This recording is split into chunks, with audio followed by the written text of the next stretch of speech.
Highfather and Hyman stand on a hill, overlooking the land as they discuss the creation of New Genesis. Highfather reflects on his past, acknowledging the destruction he once caused with his own hands, but now sees value in building something new. Hyman reassures him that they will achieve this vision together. As Highfather embraces this newfound purpose, he tells Hyman to look upward.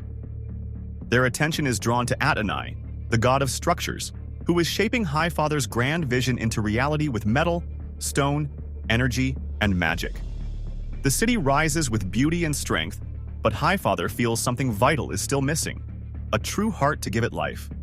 Hyman, more hesitant, reminds Highfather that he has warned him before, emphasizing that the city is not yet ready.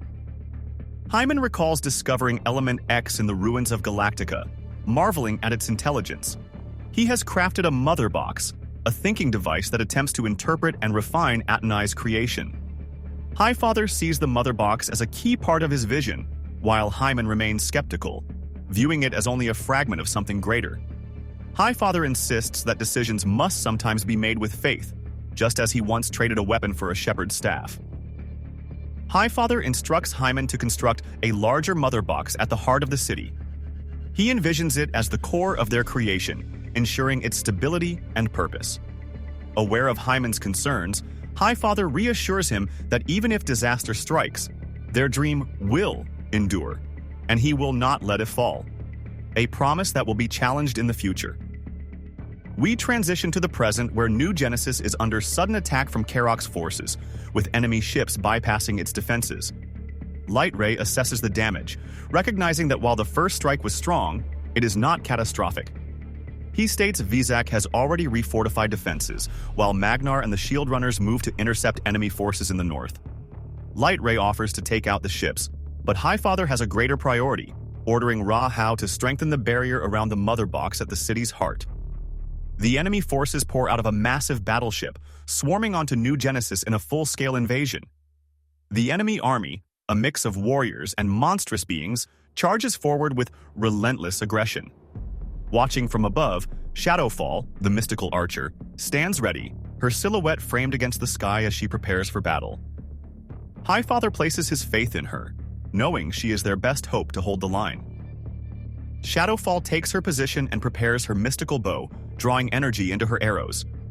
With precision and focus, she releases them, unleashing glowing projectiles infused with powerful energy. The arrows streak through the air, forming intricate symbols before striking the invading forces. As she watches her arrows find their mark, she whispers a farewell to her enemies, confident in her deadly aim. She stands at the center of the battlefield, radiating power as her mystical arrows rain down upon the invading forces. The glowing projectiles pierce through the enemy ranks, cutting down soldiers in a devastating cascade of light. The sheer force of her attack halts the enemy's advance.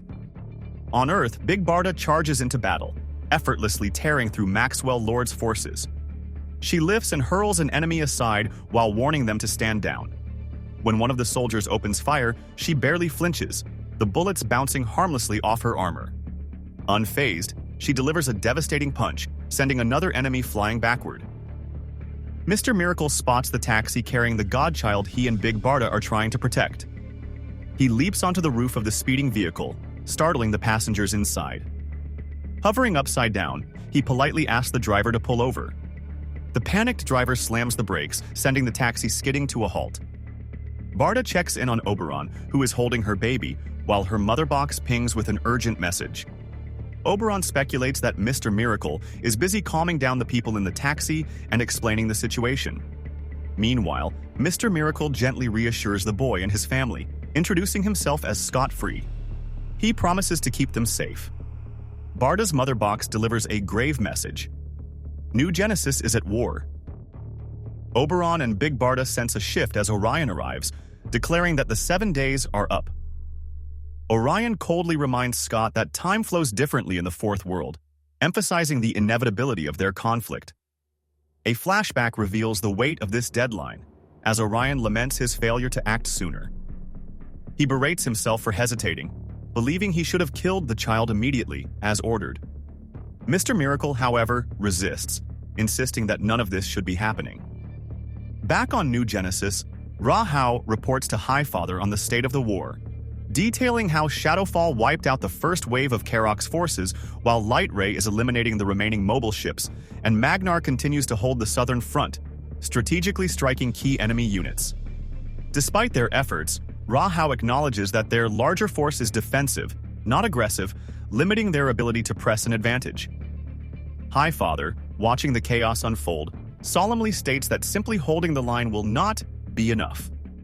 Highfather reflects on how he has grown old and questions whether his vision of peace has made him weak.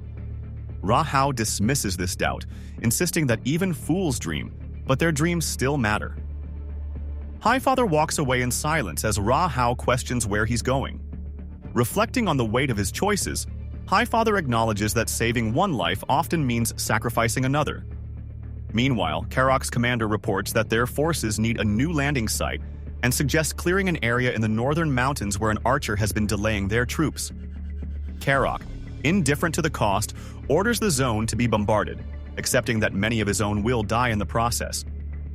As one of Karok's battleships descends toward the battlefield, Shadowfall watches in alarm and readies her bow. Determined to stop its landing, she channels her mystical energy and fires a powerful shot. The mystical arrow strikes the enemy's battleship, causing a massive explosion as it begins to break apart. However, more of Karok's ships continue their descent, pushing forward with the invasion. Back on Earth, Orion leaps forward, ready to strike as Mr. Miracle shields the Godchild. Pleading with him to listen, Mr. Miracle insists that the child is not responsible for the war on New Genesis. He challenges Orion, questioning how his actions differ from those of his father. Before Orion can fully respond, he's struck by a powerful punch, sending him reeling. It was Barda who cleaned Orion's clock, launching him into the ground with immense force. Meanwhile, Mr. Miracle senses a sudden shift in energy as he holds the Godchild. The child's eyes begin to glow, signaling the awakening of immense, unimaginable power. Highfather reflects on his past dreams of peace and the painful wisdom he's gained.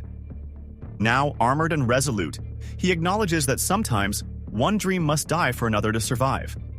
As he fully embraces his power, he issues a command for Lightray and Akala to clear the battlefield, a sign that he's prepared to defend New Genesis and the Mother Box at all cost.